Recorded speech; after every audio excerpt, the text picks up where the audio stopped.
Assalamualaikum semua, semoga kesehatan dan keberkahan senantiasa menyertai kita semua.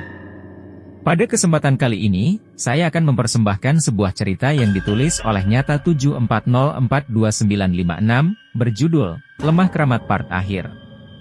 Sebelum kita memulai cerita tersebut, alangkah baiknya untuk memberikan dukungan dengan cara like, komen, dan subscribe.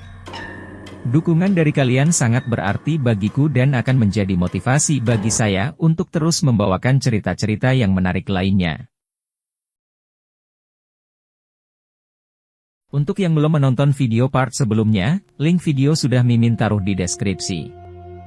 Oke, tanpa berlama-lama lagi, mari kita mulai ceritanya. Spontan kaki kanan ini menginjak rem sedalam-dalamnya dan membuat mobil yang ku kendarai seketika terhenti.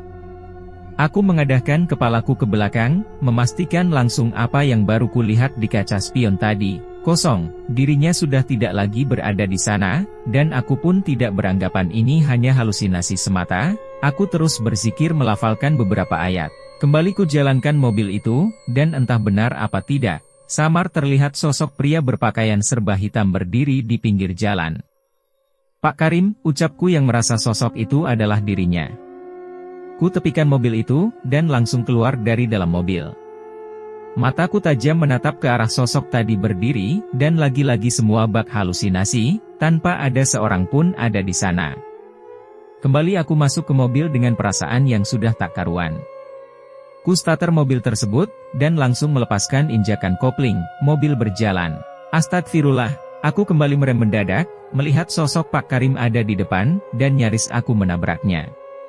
Tanpa berbasa-basi, tangannya langsung mengacungkan parang panjang, "Metukoi!"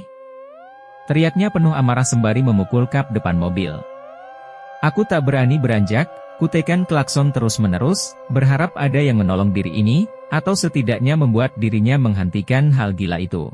Dan terdengar suara klakson menggelegar, sorot cahaya silau tiba menyinari wajahku, seiring dengan sosok Pak Karim yang menghilang dari depan sana, berganti truk yang mengarah kencang menuju ke arahku. Aku terkaget, bangun dari mimpi buruk saat sedang mengendarai mobil ini, ku banting setir ke kiri guna menghindari truk tersebut.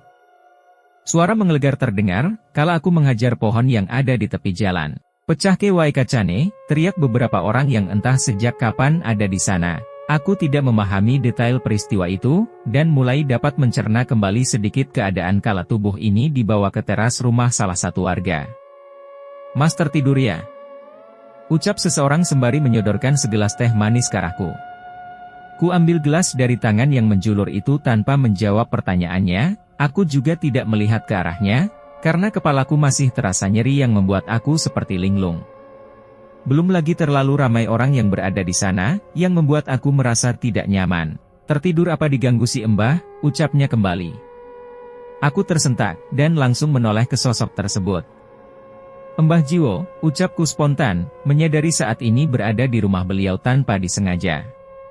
Singkat kisah, aku mengetahui bahwa pohon yang tadi ku hajar tepat berada di depan rumah beliau, dan keadaan saat itu pun normal. Hanya saja aku yang mungkin tertidur, atau sedang diganggu oleh kutukan lemah keramat yang membuat semua terasa sepi. Lama aku berada di rumah Mbah Jiwo, sebelum akhirnya Andi datang menjemput diri ini. Banyak hal yang ku ketahui selang perjumpaan tak terduga itu, misteri asli akan tanah tersebut serta perihal cerita Mil soal Pak Karim jua menemukan titik terang. "Insya Allah, Mbah akan membantu," ucapnya padaku sebelum beranjak dari sana.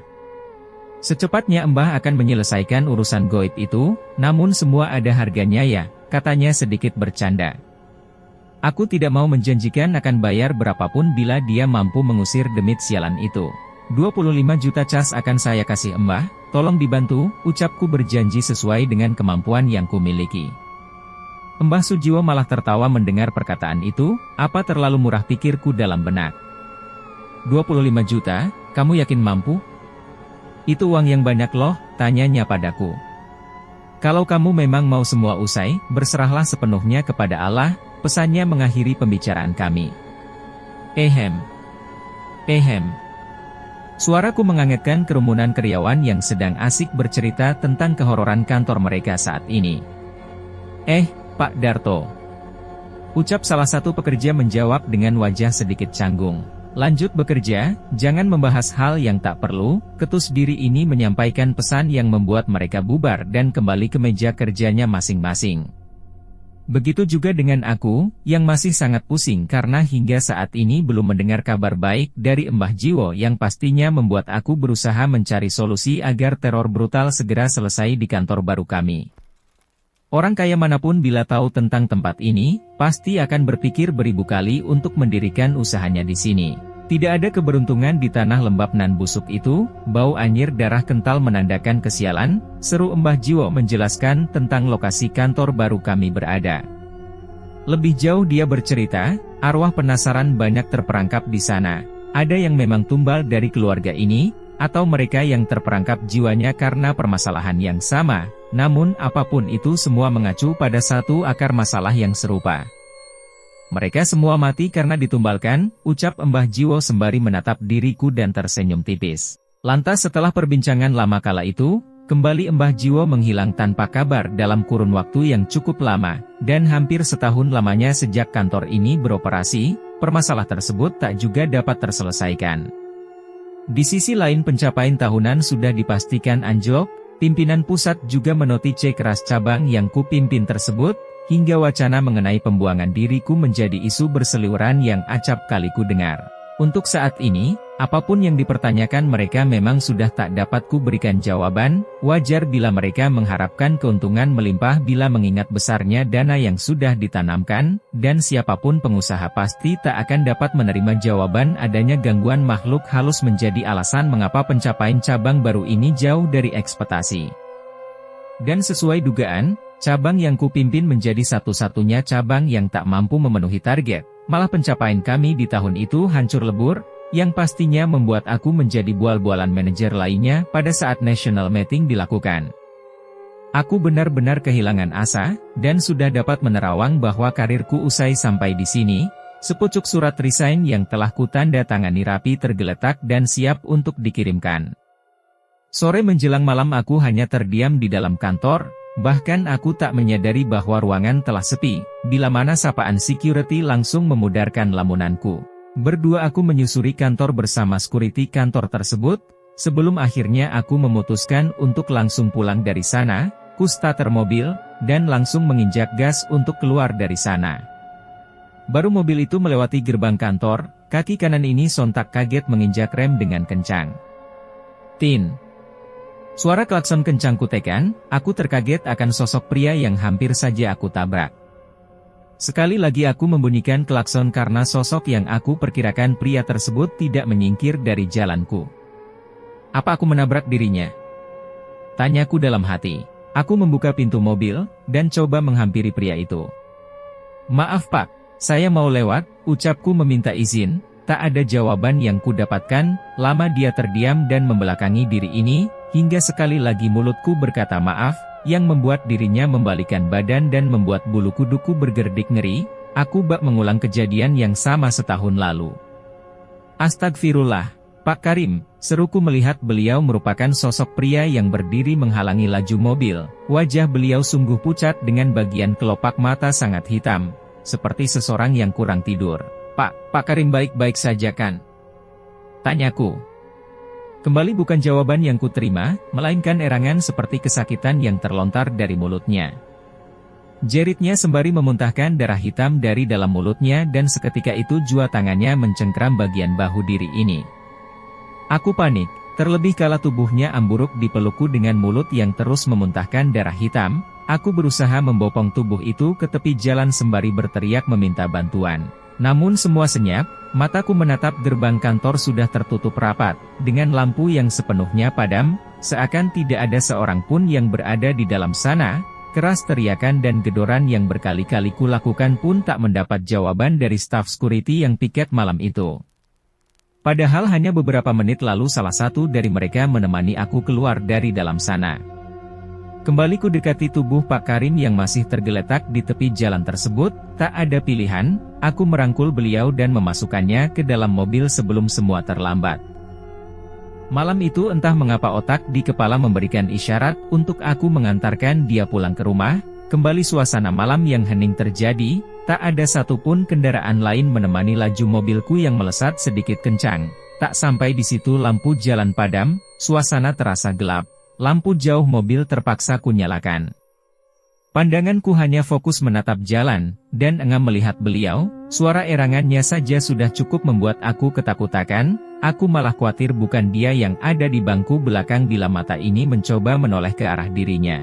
Tak lama berselang mobil yang ku kendarai akhirnya tiba di rumah beliau dan apa yang ku dapati sungguh membuat bulu kuduku merinding. Bendera kuning dengan suasana warga ramai berlalu lalang menjadi topik utama kala itu. Aku menghela nafas dan meyakini ini memang takdir. Perlahan aku menoleh ke belakang dan mendapati tak ada Pak Karim di dalam sana. Beliau datang menjumpaiku untuk memberitahu bahwa dia berpulang hari ini. Begitulah nalar di kepala mencerna kejadian mistis ini. Dengan tubuh gemetar aku turun dari mobil, langkahku pelan melewati pelayat lain yang hadir malam itu sebelum akhirnya aku tepat berdiri di hadap tubuh Pak Karim yang sudah terbujur kaku berselimut kafan dengan wajah yang menghitam. Inna wa inna ilaihi raji'un, ucapku pelan, sembari terduduk lemas di antara keluarga beliau yang menangis. Cerita berlanjut. Sepengel kisah menarik terjadi pasca 7 hari berpulangnya Pak Karim, di mana aku kedatangan tamu lama. Seorang sosok tua yang setahun lalu berjanji untuk menuntaskan masalah di kantor ini. Iya, tamu tersebut Mbah Jiwo, entah angin apa yang tiba-tiba membuat dirinya kembali menampakkan batang hidungnya di hadapku. Sebenarnya aku tak lagi tertarik menanti hadir beliau, karena bisa atau tidak dirinya membereskan semua, bulan depan aku tidak lagi menjadi karyawan perusahaan ini. Hanya karena beban moral serta tanggung jawab yang masih ku miliki, yang membuat aku masih menyambut dirinya. Sesuai perkiraan awal tujuan beliau ke sana untuk menuntaskan janjinya membersihkan kerajaan Demit di tanah yang kami tempati tersebut. 2 hari dari sekarang peristiwa akbar itu akan ditunaikan, begitu ucapnya berjanji padaku. Apa Mbah yakin semua akan usai? Tanyaku sedikit meragukan, apalagi kalau ku ingat kali terakhir dia berjanji, malah setahun lamanya dia menghilang. Insya Allah semua bisa ditangani, jawab Mbah Jiwo penuh percaya diri. Ada rasa dongkol dalam hatiku, kenapa dia datang telat waktu, di saat aku telah mengajukan permohonan untuk hengkang dari kantor ini, dia malah berani menentukan tanggal untuk membereskan masalah itu. Jujur aku malah ingin melihat dia gagal lusa nanti, agar tidak membuat duit dari kantongku terbang untuk hal yang tak berguna ini. Terus apa yang aku harus siapkan Mbah? Timpalku menanya persiapan untuk ritual itu, kembali senyum tipis Mbah Jiwo selalu saja membuat mentalku terjatuh. Tidak ada, kamu siapkan saja satu perwakilan dari kantor untuk ikut menemani saya sewaktu ritual, jawabnya kembali. Untuk biayanya berapa Mbah? Tanyaku kembali dengan sedikit tertawa, dan kembali dia membuat aku benar-benar merasa malu. Tidak ada biaya, Mbah kemari untuk membantu bukan untuk bekerja, serunya kembali dengan senyum merkah di wajah keriput. Baik Mbah, jawabku singkat. Usai pembicaraan tersebut, aku mengantarkan beliau pulang ke rumah, sempat ku tepikan mobil pada salah satu warung sate kambing langganan, ia hitung-hitung rasa terima kasih atas kebaikan dirinya yang benar-benar tulus membantu kami. Berbagai macam menu ku pesan, dari sate goreng, tengkleng, sop yang membuat wajahnya sumringah. Beliau makan dengan lahap, dan aku merasa bahagia melihat itu, namun tidak untuk seorang sosok yang ada di belakang dirinya duduk. Mbah pemilik tanah, yang hadir di malam jamuan tersebut. Sudah tak perlu hiraukan dia hanya bisa menampakkan diri saat ini, jelas Mbah Jiwo yang juga mengetahui kehadiran Demit biadab tersebut. Ku angkukan kepala, dan mencoba melanjutkan makan malamku yang sepertinya telah kehilangan rasa nikmat saat itu. Maaf bila kehadiran Mbah terkesan terlalu lama, banyak hal terjadi di masa pembersihan ini, ucapnya memulai pembicaraan serius yang membuat aku kembali mengurungkan makan dan menatap dirinya serius. Maksudnya Mbah? Tanyaku sedikit heran. Cerita berlanjut dari sudut Pak Karim sebelum meninggal. Hari semakin larut, bising kendaraan yang sesekali berlalu lalang telah terganti dengan dengkuran bising jangkrik. Harum bunga Kamboja semerbak menemani langkah pria baya yang tak gentar berjalan menelusuri jalan setapak area pemakaman umum milik warga. Dia terus berjalan sembari membacakan mantra-mantra, sesekali suara anjing liar mengema begitu juga tawa cekikan kuntilanak yang sengaja menampakkan diri di hadapannya. Namun aura si pria terlalu hitam, Sekalipun kawanan penghuni kubur sudah merasa terganggu atas kehadiran dirinya, namun tetap saja demit-demit itu tak dapat membuat langkah kaki Pak Karim terhenti. Kini tibalah dia di ujung area pemakaman, di depan hanya ada ilalang liar setinggi perut yang coba menghalangi jalan dirinya. Tangannya coba menepikan rumput liar itu dan kembali melangkah, cukup lama dirinya harus meraba, sebelum kakinya mengenai batu setinggi betis orang dewasa.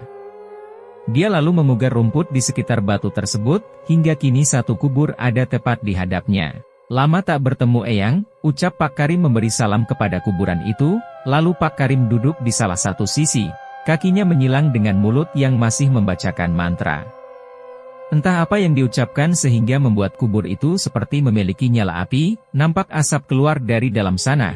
Pak Karim bukannya takut, malah memasukkan tangannya ke dalam liang lahat yang seperti nyala api itu. Dalam sekejap ronta kesakitan terdengar dari mulutnya. Tangan Pak Karim tersambat api yang berasal dari dalam liang lahat, sekejap saja tangan itu terlihat melepuh termakan api panas. Pak Karim semakin cepat membacakan mantra, dia berharap dapat menemukan apa yang dia cari, karena bila ritual yang dilakukan ini gagal, maka hidupnya pasti berakhir. Cukup lama dirinya beradu ilmu dan membuat tubuh Pak Karim banjir keringat, dan satu hentakan keras dari tangan kanannya membuat kuburan itu bergetar. Pak Karim berhasil melepaskan tangannya dari dalam kubur itu. Hahaha, tawanya lepas, dia sangat bahagia sudah berhasil mengambil 3 tumpukan tanah berbentuk bulat dari kubur keramat tersebut. Benda itu adalah lemah gelo, media santet mujarab yang hendak dia gunakan untuk menghabisi musuh-musuhnya. Pak Karim sepertinya tidak ingin bermain-main, karena santet jenis tersebut mustahil untuk selamat. Sesaat berlalu, dia pun pergi dari area kubur, dan kembali ke rumah. Sesampai di rumah tak ada waktu untuk bersantai karena lemah gelo hanya bisa dipakai kurang dari 24 jam saja. Target tujuan jelas merupakan orang yang berniat untuk membubarkan teror goib di lemah keramat tersebut. 2 dari lemah gelo itu akan dipakai untuk menyantet Mbah Jiwo dan istrinya, sementara 1 lagi dia tujukan untuk membuat hidup Darto menyesal selamanya, karena telah mengundang orang lain untuk mengusik kehidupannya.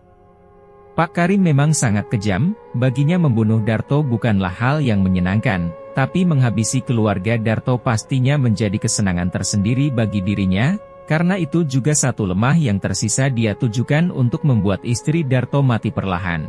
Cerita kembali ke sudut Mbah Jiwo. Subuh tiba, seperti biasa Mbah Jiwo bersiap menunaikan sholat di musola dusun.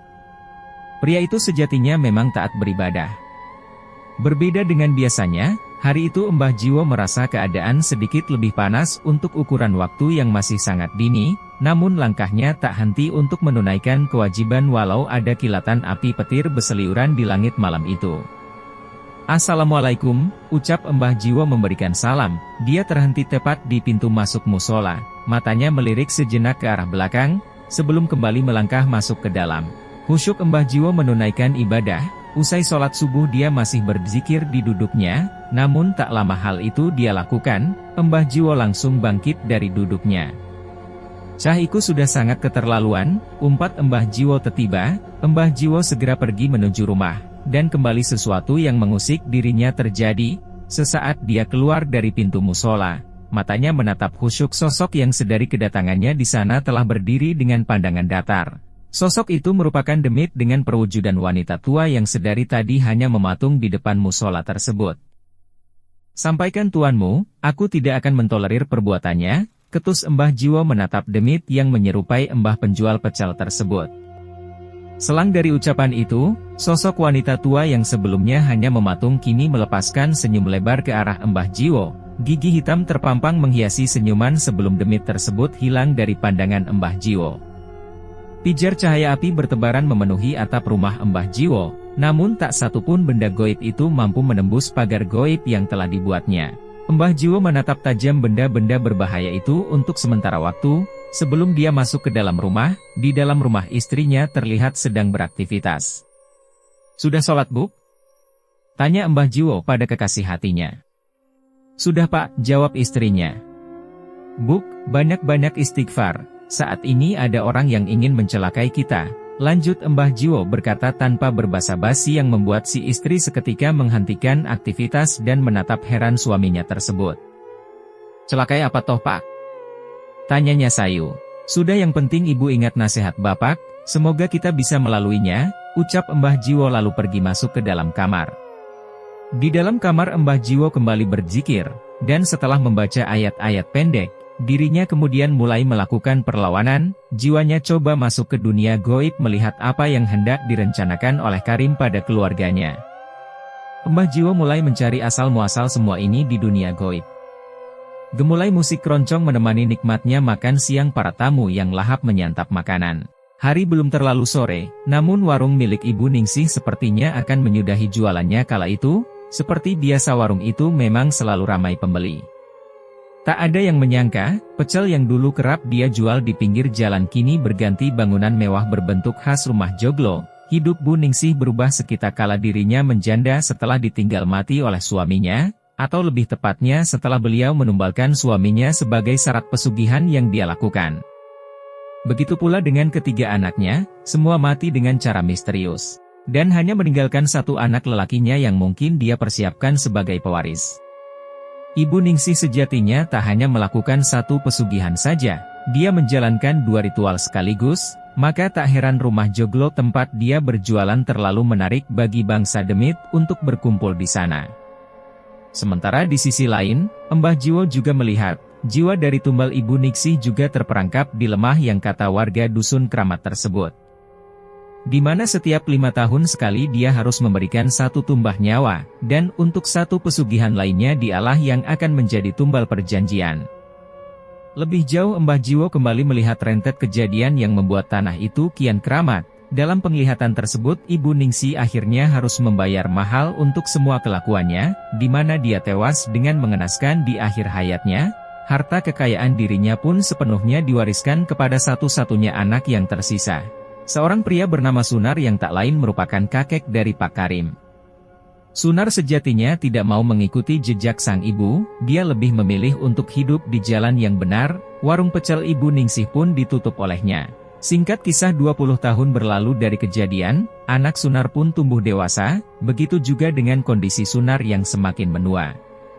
Di mana Sunar akhirnya kembali ke tanah kelahirannya, hanya anak bungsunya Angar yang kala itu ikut menemani dirinya, karena pada saat itu untuk kedua anak lainnya memang sudah memiliki keluarga, dan lebih memilih menatap bersama keluarga baru mereka. Kala kepulangan Sunar kembali semua lebih jauh berbeda, bangunan rumah joglo, tempat di mana ibunya dulu berjualan telah ambruk dimakan usia, ilalang setinggi 1 meter menutupi area tanah, namun tidak dengan kisah mistisnya, di mana keangkeran tanah tersebut tetap terjaga dan selalu menjadi cerita warga sekitar. Usia Sunar yang tak lagi muda membuat dia harus memutuskan harus diapakan tanah itu. Lama dia menimbang sebelum keputusan akhir. Dia memilih untuk mewasiatkan tanah itu kepada Angar, anak bungsunya yang tak lain merupakan ayah dari Karim. Walau sudah berpuluh tahun lamanya, ingon peninggalan Mbah Ningsih si penjual pecel ternyata masih mendiami tanah tersebut, terlebih kala ada keturunan dari Ibu Ningsih yang memiliki kemampuan spesial, dan dia adalah Karim. Karim terlahir dengan kemampuan dapat berinteraksi dengan para penghuni alam goib. Hari lepas hari dia lebih bermain sendiri di lemah keramat tersebut, yang membuat anak kecil itu tampak tak waras. Melihat kejanggalan dari anaknya, serta cerita ayahnya di masa lalu, tanah itu pun akhirnya dijual oleh Angar tanpa sepengetahuan Karim, dan memutuskan untuk menyekolahkan Karim keluar kota. Cerita lemah keramat dan keluarga Ibu Ningsih pun terputus. Hanya saja sekalipun lemah itu kini bukan menjadi milik keturunan Ibu Ningsih, namun Anggar luput akan satu hal. Karim tumbuh menjadi seorang yang berbeda, di mana ingon itu terus mengikutinya dengan perwujudan Mbah Ningsih, dan demit itu mengajarkan dirinya untuk menjadi penerus pesugihan tersebut.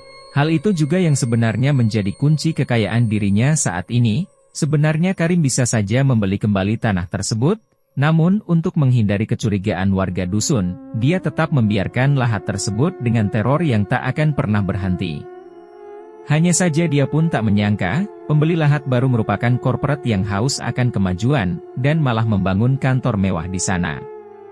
Di akhir penerawangan Mbah Jiwo akhirnya mengerti akan hal musyrik yang selama ini dijalankan oleh Karim. Mbah Jiwo juga melihat makam yang ada di sana merupakan makam keluarga Karim, yaitu suami dan 3 anak Mbah Ningsih, dan 6 makam lainnya merupakan makam tumbal dari Karim, yaitu keluarga pembeli tanah keramat dari keluarganya. Sementara untuk makam Mbah Ningsih sengaja dia pindahkan ke TPU umum, agar tak ada seorang pun yang bisa mengganggu ritual sesat yang dia lakukan. Mbah Jiwo juga bisa melihat apa yang dilakukan Karim pada malam itu, di mana santet lemah gelo dia kirimkan untuk menumpas keluarganya. Hal itu yang membuat aku lama tak mengunjungi MU, karena aku juga harus mencari pusat dari santet tersebut, ucap Mbah Jiwo detail menceritakan kisah tersebut kepada Darto. Darto terhenyuk mendengar perkataan Mbah Jiwo. Lantas apa kamu tahu apa yang selanjutnya terjadi? Dan apa istri MU baik-baik saja mas? Tanyanya. Darto tertegun, jiwanya seakan tersambar. Apa penyakit yang diderita istri saya beberapa bulan lalu ulah Pak Karim, ucap Darto. Mbah Jiwo pun mengangguk. Semua sudah berakhir, sebenarnya semenjak istri MU sembuh, aku sudah membereskan santet tersebut. Hanya saja Karim mungkin sudah gelap mata, dia malah kembali menyerang aku dan kamu, yang membuat aku sungguh sangat terpaksa mengembalikan kembali apa yang telah dia kirimkan, dan kini semua terserah Nak Darto, apa masih mau mengakhiri teror lemah keramat ini? Atau sudah cukup sampai di sini, ucap Mbah Jiwo dengan senyum ramahnya. Di luar nalar rentetan hal panjang ternyata terjadi, bahkan tanpa masuk ke dalam alam pikirku, Mbah Jiwo sudah sangat berjasa tidak hanya bagi karyawan kantor namun juga bagi hidupku dan keluarga kecilku, yang membuat aku mengucapkan terima kasih berkali-kali pada dirinya. Dan singkat kisah, 2 hari yang dinanti tiba, ada cerita yang cukup mengocok perutku kala aku mengingat peristiwa tersebut, yaitu kala aku meminta staf kantor untuk ikut menemani beliau malam nanti, dan di jam 5 sewaktu jam kerja usai, tak kutemui seorang pria pun yang masih berada di sana. Hahaha. Tawaku lepas, kali ini aku yang sedang ditumbalkan mereka, pikirku dalam hati. Dengan berat hati dan sedikit perasaan takut akhirnya aku yang turun tangan menjadi perwakilan kantor. Tak ada aturan baku jam berapa peristiwa itu harus dimulai, namun Mbah Jiwo seperti sengaja memulai di jam 00, dengan alasan yang cukup nyeleneh. Bacaan doa dimulai oleh beliau, sementara aku hanya duduk tepat di depan dirinya berada, dengan satu security, male, berada di sisi lain untuk memantau kami. Hampir 2 jam dia membacakan ayat suci, sebelum dia menghentikan doa dan berkata semua sudah usai dengan semudah itu. Sudah Mbah? Tanyaku tidak mempercayai dengan apa yang dikatakan olehnya.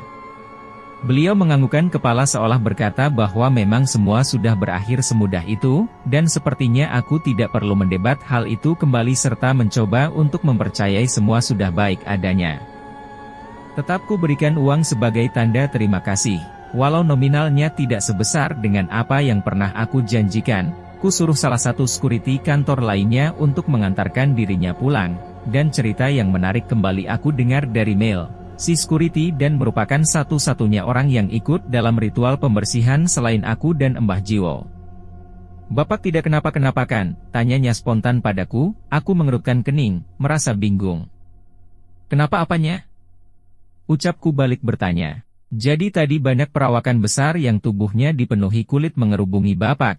Namun setiap kali mereka hendak menghujani Bapak dengan senjata tajam maupun pukulan, mereka selalu terpental. Jelas Mel menceritakan apa yang dilihat olehnya pada saat prosesi pembersihan. Ucapan itu seakan memberikan aku sedikit penjelasan kenapa tadi aku merasa banyak angin berhembus di sekitar area kepala. Terus apalagi yang kamu lihat Mel? Tanyaku penasaran. Ada sosok mbah wanita tua yang berubah menjadi sosok ular besar hendak menerkam Bapak.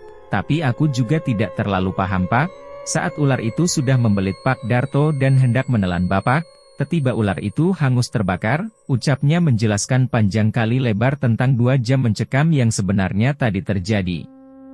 Aku menghela nafas, merasa tak percaya bahwa tadi mungkin aku bisa saja menemui Azal bila mendengar akan penjelasan Mel padaku. Ku syukuri semua kejadian hari itu, lantas aku pun bersujud untuk segala akhir panjang yang terlalui. Terlebih kala akhir cerita malam itu berakhir ternyata menjadi awal baik untuk hari-hari selanjutnya, dan yang lebih membahagiakan permohonan pengunduran diriku sempat tertunda. Kejadian itu terjadi pas sehari setelah Mbah Jiwo menumpas semua demit di lahan kantor baru kami, di mana pada pagi harinya, aku mendapatkan telepone dari petinggi Kanotri yang menanyakan akan keputusan tersebut. Kamu yakin mau hengkang dari kantor ini Darto? Kalau kamu masih mau bertahan, aku tak akan proses surat pengunduran diri MU, tanya IM kantor bernama Pak Willy padaku, dan jawaban pasti terlontar dari mulutku, Aku tak lagi berpikir dua kali untuk mengatakan, iya aku masih ingin bertahan di kantor ini Pak. Tolong batalkan surat pengunduran diri saya. Tamat. Akhirnya kita sampai di ujung cerita, lemah keramat. Untuk semua part video sebelumnya, sudah Mimin taruh di deskripsi. Dan kalau tidak ada halangan, sesegera mungkin Mimin akan lanjut untuk upload cerita baru. Jangan lupa untuk like dan bagikan cerita ini kepada teman-teman dan saudara kalian, supaya channel ini terus berkembang.